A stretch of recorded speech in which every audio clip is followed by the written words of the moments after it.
So you've come here to see or hear the very first episode that I'm going to talk about my whole journey as an international student. Don't make unnecessary journeys. The very first thing that I did was, did Colin, said my dad, "Hey dad, I want to go to Australia. Can I go?" And he said, "Yes, you can go."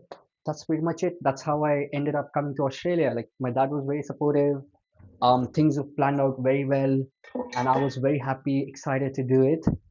That's pretty much it. Thank you for watching. That's all, folks. You thought it's that easy? Hell no. It was not that easy, man. I'm telling you, it was not that easy. Okay, so while I'll talk, I'll also try and cook, which I am bad at. So I'm definitely not going to show you what I'm cooking. So because of COVID, my undergrads was delayed, right? So after my undergrads was delayed, like we finished in 2022 in June or something. I flew back to home, and then there was one question that my dad and my grandma asked, and my mom, like, what's your next plan? So I was pretty much like, and I don't know. Oh boy. Here we go. But honestly, telling you one of the very fun fact about me was even before coming to Australia, I really wanted to be a pilot. So I am a very huge aviation geek. So that was something very interesting I wanted to look into. So I was like, I want to be a pilot. But then, because in India you need physics and maths in your 11th and 12th, so class 11 and 12, I did not have physics. So I was like, okay, what's the next best thing I like? So that was marketing, and that's basically how I ended up like I want to do master of marketing. I had zero experience, and I was not able to prove like any concrete 1 year of experience. So in my whole family, basically, I was the one who was like, going abroad will not make sense. I'm honestly not gonna go abroad. And this is what I said to some of my relatives as well, that I'm not gonna go abroad. I'm gonna be with my dad and help him. What? Bro, what are you talking about, man? But here I am in Australia. How did that happen? Ooh. I started doing a lot of research, honestly. Like there were heaps of research that I did. I selected marketing, even though I knew that Australia, coming to an Australia, it's not going to be in demand course. There's going to be hard competition in that, but still I selected marketing. Why? Because this was a course that I really wanted to learn something. And honestly telling you, if you really are good at that course and you can really prove yourself into that point, no matter the country, no matter the people, they somehow find a reason to hire you. That was my whole intention. Like if I can separate myself from that 100 people's group, I can easily conquer anything. And why I had that mindset was because in my undergrads, because of COVID, I literally missed all of my undergrads life. But here I wanted to make the most out of it. So that's why I ended up making abroad as a decision. Now coming to Australia, while I was applying, I applied to a lot of different universities, and I got offer from University of Western Australia. But I was like, I wanted to try and get into Sydney City because I knew that would give me a bit exposure because Western Australia did not had that much like marketing exposure. So what I did was like honestly telling you, there were two big problems. I had conditional offer letter from UTS.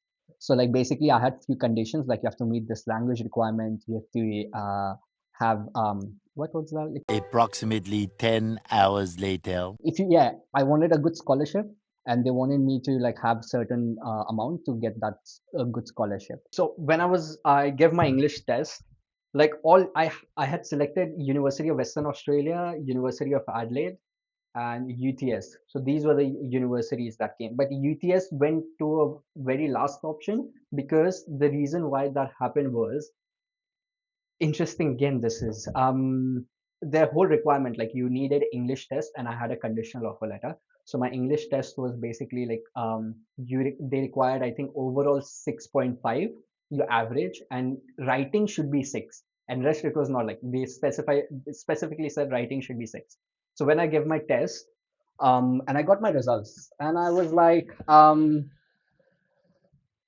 yeah, sure, the results were good. Like I got 6.5 dot point overall, like dot point 6.5. And guess what? Out of everything, only writing was 5.5. It's over. We are screwed. And I was like, so there is UTS being cut off from the list of my options. So I was like, what should be done? So what I did was I looked into the internet and they said that writing is going to be like it is a subject like it is what they call it like it can be improved. Like there's no specific answer. So I gave it for evaluation, and now for giving for evaluation is basically you're paying $300, and if your amount gets increased, like if your number gets increased, they'll refund you the money back. If not, then you won't get that money back. So I was like, I asked my dad, should I do this? My dad is like, yeah, just give it and see max what's going to happen. Like, they're not going to do it, then we'll pay once more. So, thanks, dad, for that, for supporting me. That's my boy! If you would have not supported me on that, today I would not be at the ETS, honestly telling you. Like, after that results that came out, I started looking at University of Western Australia because I was like, I'm not going to give against that English test. It's just a pain. Um, but when I gave my test for evaluation, after 2 weeks, after even I started all my Western Australia applications and everything, I get a thing saying that your written test has increased from 5.5 to 6. By point 0.5, they had increased my written test. And there it goes. Like, I just got my English test sorted out from there. So I took a chance. I'm not saying that you should do it, but I took a chance. So that was what I did. This one is also very interesting, how I ended up getting 35% scholarship. This is how things went out. So in my undergrads, my so you've got 6 semesters, 3 years, 6 semesters. So till my fifth semester, my highest ever percentage was in the fifth semester. That was 71%. So like my fifth semester's overall average was 71%.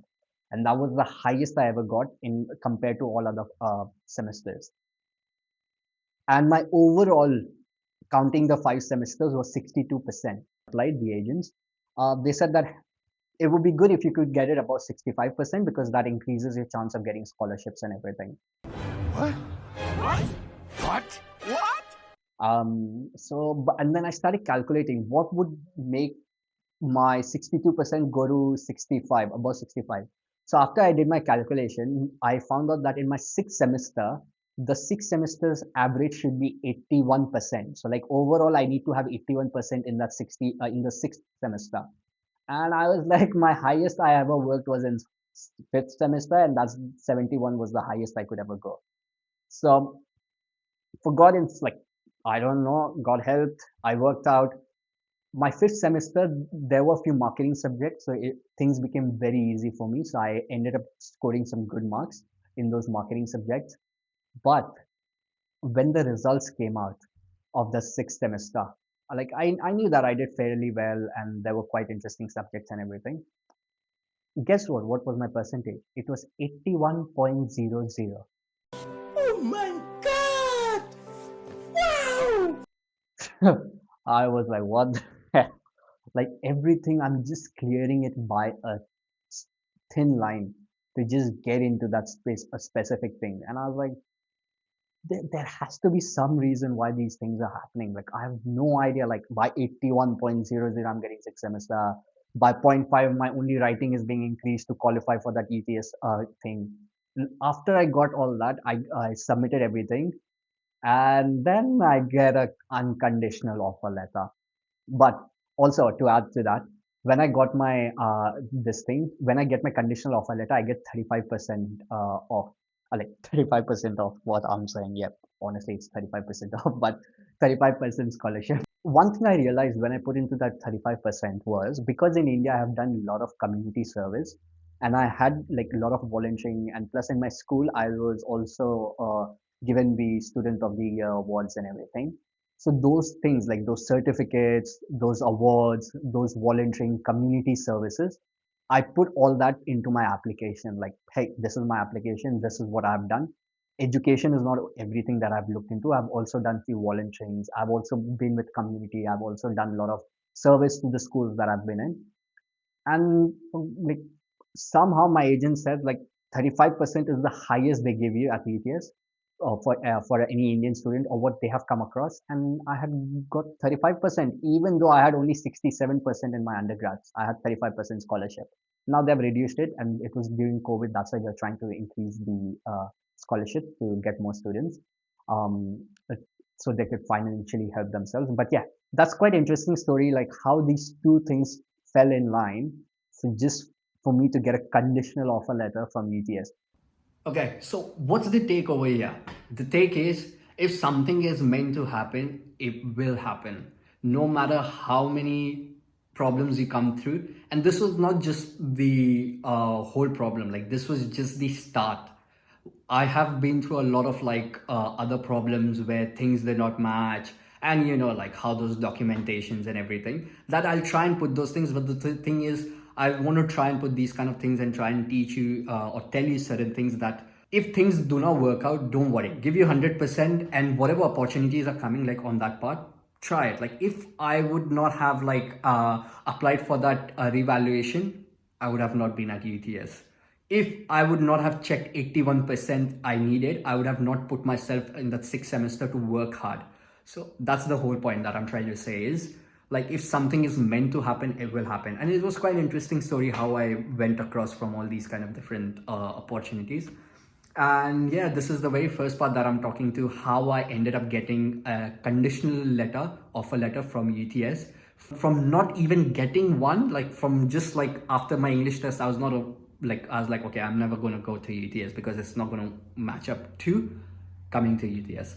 So it's quite interesting, and here's a free marketing to UTS as well. So, but yeah, I'm joking. UTS is a great university, but yeah, you don't have to restrict yourself. This is what I'm trying to point out. But please stick with me. There are quite interesting stories that I will tell you, but this is how I ended up getting my conditional offer letter with so many things that happened. But yeah, stay tuned.